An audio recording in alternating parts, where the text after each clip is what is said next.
Shalom saudara-saudaraku yang terkasih dalam Tuhan Yesus Kristus. Hari ini kita kembali merenungkan kebenaran firman Tuhan dari Roma pasal 11 ayat 1 sampai ayat yang ke-36. Saya tidak membaca keseluruhan dari ayat-ayat ini, tetapi saya berharap, percaya dan yakin saudara akan membacanya sendiri di rumah atau di kantor saudara, sehingga kita beroleh kekuatan dan hidup dalam kemenangan setiap hari. Saya akan membaca ayat 33 sampai ayat yang ke-36 sebagai landasan renungan kita. Tetapi sebelumnya mari kita berdoa. Bapa di surga, hamba datang kepadamu. Hari ini kami akan merenungkan kebenaran firman Tuhan. Roh Kudus, Engkau ada bersama-sama dengan kami. Urapi hamba-Mu, urapi semua yang mendengarkan, sehingga kami benar-benar diberkati melalui kebenaran firman Tuhan. Terima kasih Bapa. Di dalam nama Tuhan Yesus Kristus kami berdoa. Haleluya. Amin. Diakan nama Tuhan. Roma 11 ayat 33 sampai ayat yang ke-36. Demikianlah kebenaran firman Tuhan. Oh, alangkah dalamnya kekayaan hikmat dan pengetahuan Allah. Sungguh tak terselidiki keputusan-keputusannya, dan sungguh tak terselami jalan-jalannya. Sebab siapakah yang mengetahui pikiran Tuhan? Dan siapakah yang pernah menjadi penasehatnya? Atau siapakah yang pernah memberikan sesuatu kepadanya sehingga ia harus menggantikannya? Sebab segala sesuatu adalah dari Dia, dan oleh Dia, dan kepada Dia. Bagi Dialah kemuliaan sampai selama-lamanya. Saudara yang diberkati oleh Tuhan Yesus Kristus, pasal 11 adalah akhir dari bagian pertama. Rasul Paulus berbicara tentang Injil, yaitu Yesus sendiri, tentang pembenaran karena iman, tentang keselamatan karena kasih karunia dan bukan karena perbuatan baik kita, tentang pemilihan Allah terhadap umat Israel. Sebelum Rasul Paulus beranjak kepada hal-hal praktis dalam menjalani kehidupan kekristenan. Saudara, ayat 1 dari pasal 11 dimulai dengan pernyataan atau pertanyaan dari Rasul Paulus dan dijawab segera oleh Rasul Paulus sendiri.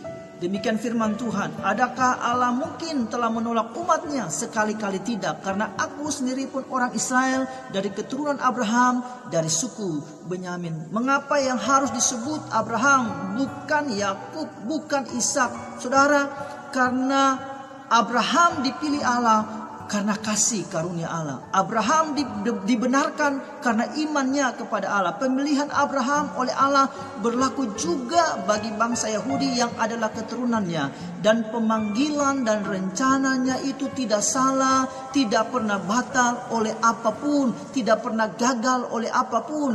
Yang bisa menggagalkannya adalah bangsa Israel sendiri. Melalui Abraham semua bangsa diberkati oleh Tuhan. Dari penjelasan Rasul Paulus ini, maka akhir pasal 11 ayat 33 sampai ayat yang ke-36 adalah suatu doksologi kepada Allah, suatu puji-pujian kepada Allah, suatu pengagungan, suatu doa kepada Allah yang tidak terselami pikiran-pikirannya, tidak terselami rencana-rencananya atau setiap kehidupan umat manusia. Saudara yang diberkati oleh Tuhan, dari firman Tuhan yang kita baca hari ini ada kebenaran yang kita bisa ambil daripadanya. Yang pertama, jagalah pilihan dan rencana Allah atas kehidupan kita.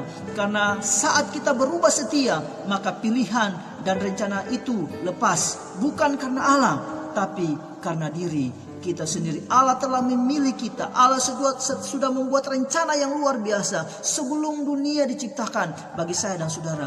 Tetaplah dalam rencana Allah dengan hidup berkenan kepada Tuhan. Yang kedua, pikiran Allah tidak mampu kita selami.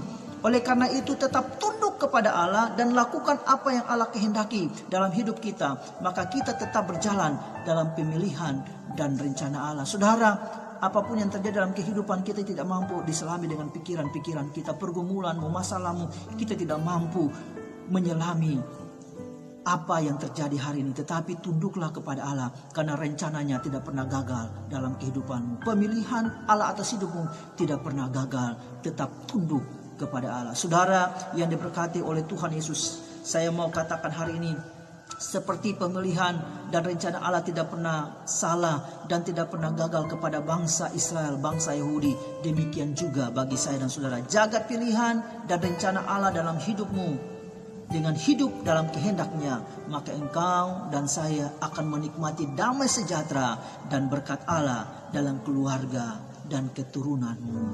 Tuhan Yesus memberkati kita semua. Biarlah kebenaran firman Tuhan ini menjadi kekuatan bagi kita. Haleluya. Amin. Tundukkan kepala dan saya mau berdoa buat saudara. Bapa di surga, kami datang di hadapan hadirat-Mu. Kami taruh hidup kami ke dalam tangan Tuhan. Kami tahu bahwa Engkau telah memilih kami sebelum dunia dijadikan, dan rencana-Mu adalah rencana yang terbaik atas kehidupan kami. Ajar kami hidup dalam pemilihan-Mu, ajar kami hidup dalam rencana-Mu sesuai dengan kehendak-Mu, dengan hidup sesuai dengan kebenaran. Hamba berdoa dalam nama Yesus, semua yang mendengarkan, semua yang menyaksikan video ini, hamba taruh ke dalam tangan Tuhan. Engkau memberkati dalam nama Yesus. Hamba berdoa berikan kekuatan, kesehatan bagi mereka, memberkati setiap pekerjaan dan usaha yang mereka lakukan. Yang sakit Tuhan sembuhkan dalam nama Tuhan Yesus. Tidak ada yang mustahil bagi Engkau. Engkau Yehova Rafa, Allah yang menyembuhkan kami. Tuhan yang berkekurangan, Tuhan cukupkan. Engkau Yehova Jireh, Allah yang mencukupkan segala kebutuhan kami. Kami yang merasa gagal, Engkau pulihkan kembali, karena Engkau panji-panji kemenangan kami. Terpujilah nama-Mu, Allah yang kekal, Allah yang hidup, Allah yang besar. Hamba taruh kehidupan kami sepenuhnya ke dalam tangan Tuhan hari ini. Kami berjalan dalam kemenangan bersama-sama dengan Tuhan. Di dalam nama Tuhan Yesus Kristus, Tuhan kami berdoa. Haleluya, haleluya, amin. Tuhan Yesus memberkati saudara. Hidup dalam kemenangan bersama dengan Tuhan. Jaga imun saudara, jaga iman saudara, tetap kuat dalam Tuhan. Haleluya, amin.